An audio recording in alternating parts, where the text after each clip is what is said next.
Nostradamus and the Third Antichrist. This will only be the prophecy that's given at the end of the book, and it's published by Watkins Publishing, London. Mario Redding is the author.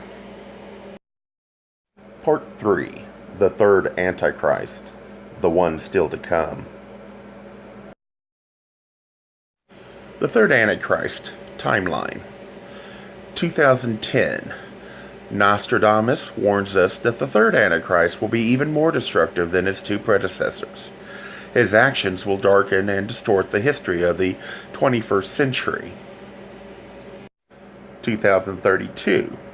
The third Antichrist will soon be born. His birth will be a disaster for the world. 3 possible sites for the birth of the third Antichrist are given. He will be born near Ravenna, Italy, or possibly near Ravna Reka in Serbia or Ravna Kodaskim in Slovenia. Those countries abutting the place of his birth should fear the future. 2034. The total eclipse on the 20th of March will presage the third Antichrist's birth. He will be conceived in the period immediately following the eclipse and born in the new year. 2035. The third Antichrist is born of poor parents. Nostradamus predicts that his birth will lead to global warfare and ecological damage on an unprecedented scale. 2036. Certain parties will declare the third Antichrist to be the second coming. This suggestion will damage both the Christian church and the world community. 2053.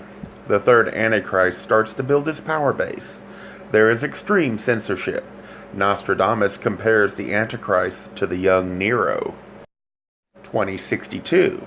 There is a worldwide epidemic, allowing the Antichrist to consolidate his power with the disenchanted. Nostradamus coins the name Mobbus. 2063.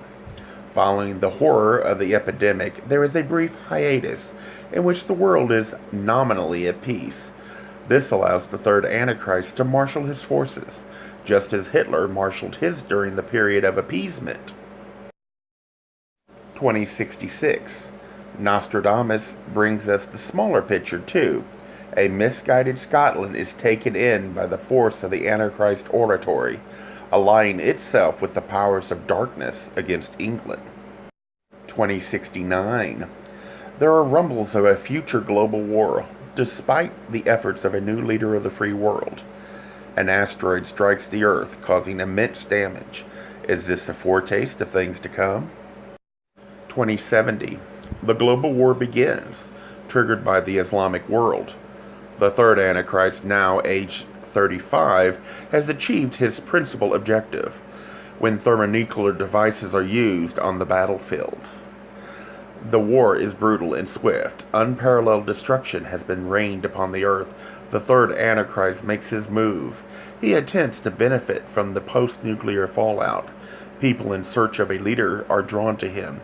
He makes his new base in the Middle East. 2071. England has somehow contrived to hold itself aloof from the conflict. It becomes the potential breadbasket of a ruined Europe, but only has enough to feed its own people. 2075. It is the end of a great human era. All is changing. The world is entering a period of barbarism and uncertainty. The third Antichrist has survived the global war of 2070. Now, at the age of only 40, he is attempting to widen his sphere of influence from the Middle East into Asia. 2077. The third Antichrist is not having everything his own way. For the first time, it seems that he may be fallible. People rise up against him. Blood covers the earth. Britain attempts to seal its borders. Fifth columnists attempt to undermine its attempts to remain outside the fray, but they fail. 2078. Totalitarian government abounds. Any attempt at democratic change is ruthlessly put down. 2079.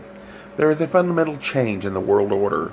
Democratic forces attempt, like the Phocines, a last-ditch resistance and are, to everyone's surprise, successful. 2080. There is fast ongoing ecological change, thanks to the thermonuclear war of 10 years before. People turn back to God in their horror at what has been allowed to occur. The toe of Italy is devastated by a tsunami triggered by an underwater volcano. A further tsunami devastates the Aegean Sea, including parts of Turkey. 2081. A new leader appears and attempts to turn back the clock. People flock to him. 2082. The ecological destruction triggered by the 2070 thermonuclear war continues, this time with a catastrophic earthquake. Its epicenter will be somewhere near the border between the Czech Republic and Australia. There are locust plagues in Europe. The locusts are carried over from Africa by freak winds. 2083. A terrible earthquake hits New York. Its effects will be far greater than the 9/11 tragedy, to which this quatrain bears a strong resemblance. 2084.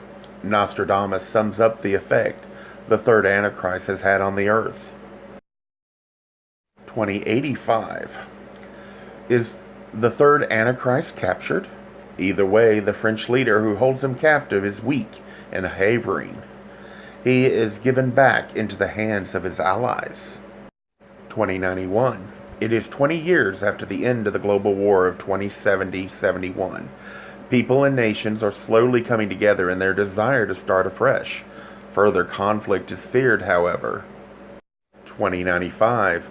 There is ecological burnout. Great swaths of the world are uninhabitable. There is still no effective leadership in the world. 2097. The Antichrist's influence has waned. New laws rule new lands. Nostradamus likens the decay of the third Antichrist empire to that of the Holy Roman Emperor Charles V, who was destined to sit inside the Wunderburg with all his knights and vassals around him until his gray beard was long enough to encircle the table 3 times, following which the Antichrist would reappear. 7073. Nostradamus likens the world's end to a joke by the great comedian. He imagines Satan, or the final Antichrist, cutting a caper at the site of mankind's universal tomb. 7074. The final prophecy. It is the time of Armageddon. The joke is on us. The great comedian has won. All that mankind thought would last has turned into dust.